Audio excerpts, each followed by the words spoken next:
Dans cette vidéo, on va donner une idée très simple de la loss. Un réseau fait une prédiction. Mais pour apprendre, il doit savoir si cette prédiction est proche ou loin de la bonne réponse. Un réseau ne peut pas apprendre s'il ne mesure pas son erreur. La loss, c'est la mesure de cette erreur. On reprend notre exemple d'email. Le réseau sort une probabilité, par exemple 0,92. La vraie réponse que nous avons dans les données d'entraînement vaut 1, car l'email est un spam. La loss va comparer la prédiction et la bonne réponse.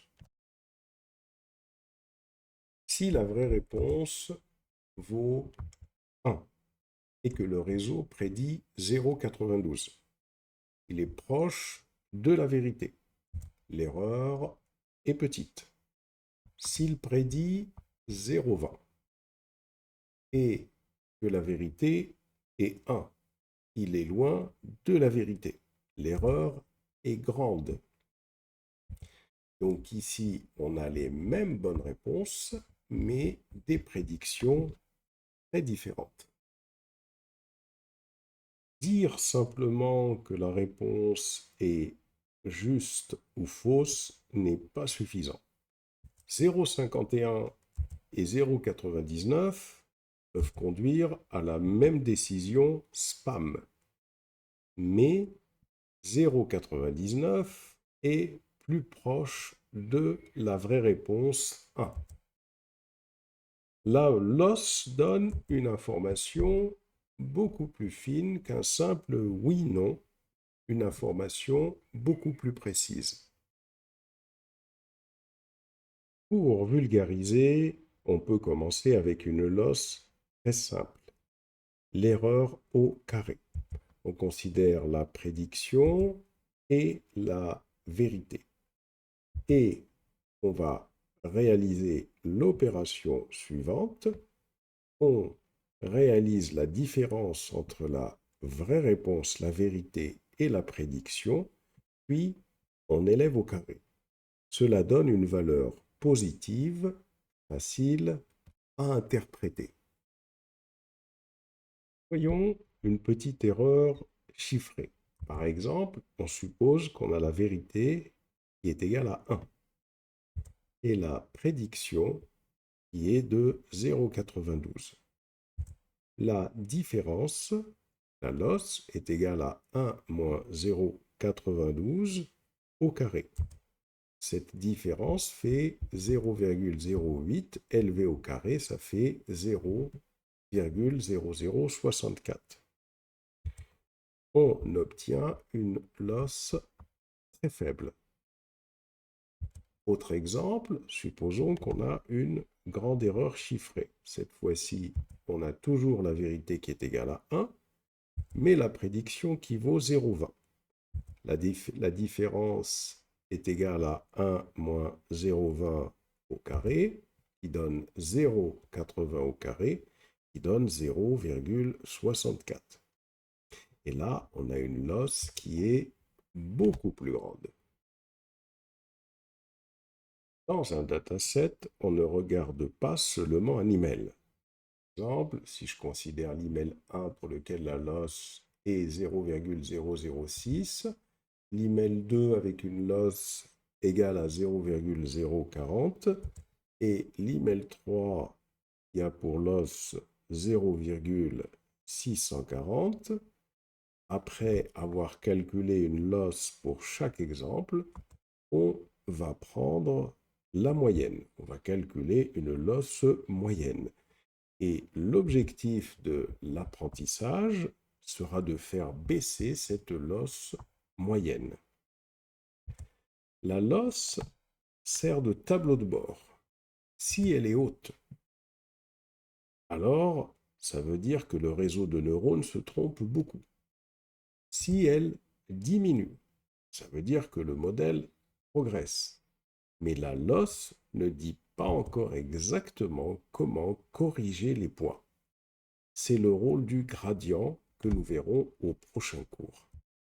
Donc, si la losse diminue, le réseau apprend dans la bonne direction, mais la losse ne corrige pas toute seule. Le prochain cours expliquera le gradient. Pour être rigoureux, dans un problème spam ou normal, on utilise souvent une losse appelée binary cross-entropie en pratique.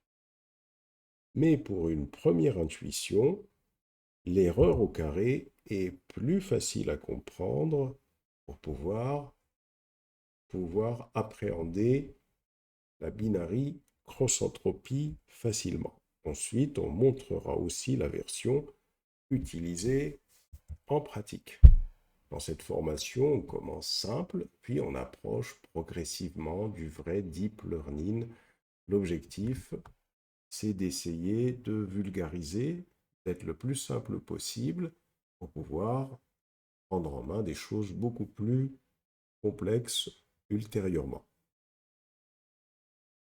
On passe maintenant au code.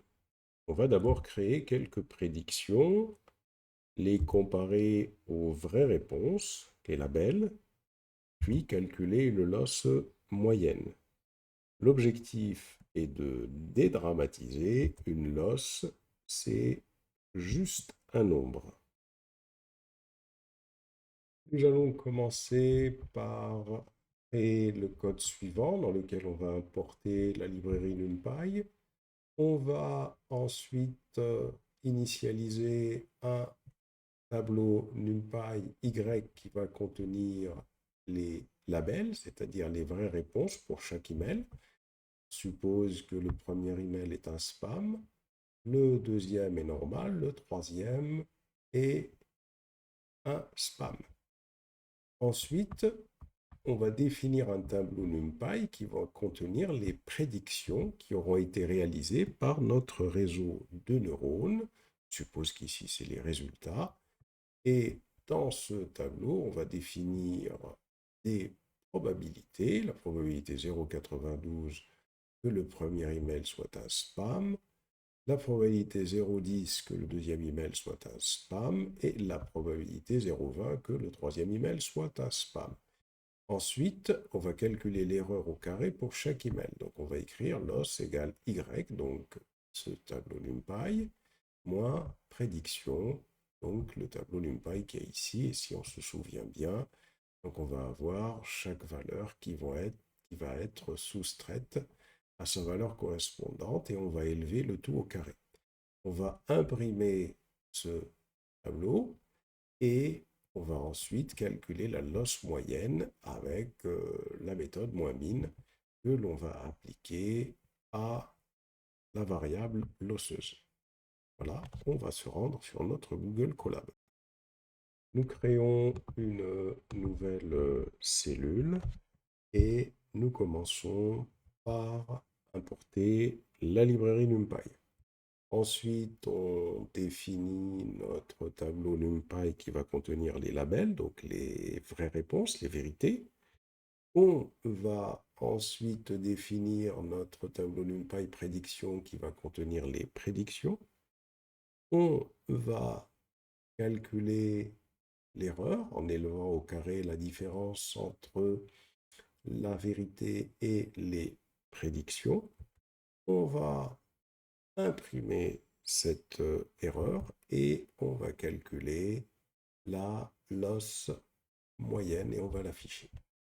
On exécute et on devrait avoir le résultat qui va s'afficher juste en dessous. Ah, on voit ici, la losse, elle est ici. C'est un tableau puisque ce tableau est déduit de la différence entre le tableau Y et le tableau loss, les valeurs élevées au carré. Et on a calculé ici la losse moyenne. Voilà, on retourne sur notre cours. La losse sert aussi à comparer deux modèles ou deux états du même modèle. Celui qui obtiendra la loss la plus faible fera de meilleures prédictions sur ces exemples. Exemple concret qu'on va aller coder. On suppose ici qu'on a un tableau NumPy avec les labels, c'est-à-dire les réponses. On définit ici un tableau NumPy qui va contenir des prédictions sur la nature des emails qui auront été réalisés donc, par un réseau de neurones donnés. Et ici, on a les prédictions qui auraient été réalisées par un autre modèle.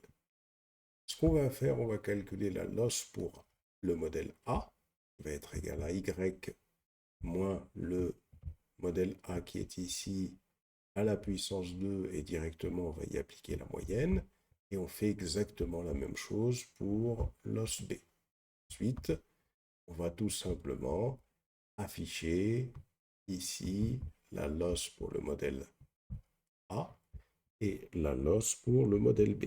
Celui des deux qui aura la loss la plus faible, c'est lui qui fait de meilleures prédictions sur ces exemples. On revient sur notre Google Colab et à ce niveau-là, on va d'abord définir ici un premier modèle, les résultats d'un premier modèle. Donc les prédictions qui ont été réalisées par un premier modèle. On va définir maintenant les prédictions qui auront été réalisées par un deuxième modèle. Et puis, on va calculer la loss pour le premier modèle. On calcule la loss pour le deuxième modèle. Et on va afficher la loss pour le premier modèle. On affiche la loss pour le deuxième modèle. Alors, bien évidemment, il faut que la cellule précédente ait été exécutée parce que c'est elle qui contient le tableau NumPy avec les labels dont on a besoin dans cette cellule. On va se positionner ici, on exécute, et là, la loss pour le modèle A est égale à 0,19, la loss pour le modèle B est égale à 0,009. Donc il n'y a pas photo, on voit que le modèle B est bien meilleur. On montre maintenant la binary cross entropie, qui est la plus utilisée. L'objectif, ça ne va pas être de retenir la formule à ce stade, mais d'en comprendre le principe, puisque l'idée principale reste la même, mesurer l'écart entre la probabilité prédite et la vraie réponse. Donc ici, notre fonction binary cross entropie reçoit les vraies valeurs y et les valeurs prédites, petit p.